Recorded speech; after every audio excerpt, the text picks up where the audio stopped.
Hey guys, Scott here. Today I'm going to do a full review of this Marina Bay sun hat, and it has the Panama Jack logo on it.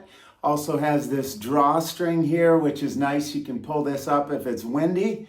And I'll tell you what I also like. If it's not windy, I can take the hat right there and just simply put that string inside, and then I don't have that hanging down. And for me, I prefer it this way, unless it's really windy. This is rated at UPF of 50 plus, and it is their cloth version. As you can see here, I'll take the hat off. It is breathable. It has these little vents here all the way around it, so it helps it breathe a little bit better. It is really lightweight, and of course has the adjustable cord here, and it packs flat. Here's what the inside looks like with your Panama Jack logo right there as well, and then blue on the underside.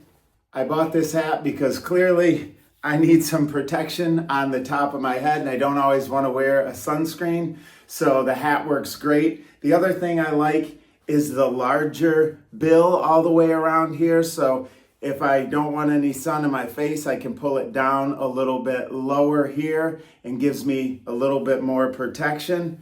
And I can tell you, I wore this thing most of the winter down in Florida, which is still summer there, of course, in the 70, 80 degrees, and it worked out great. Definitely a hat that I recommend.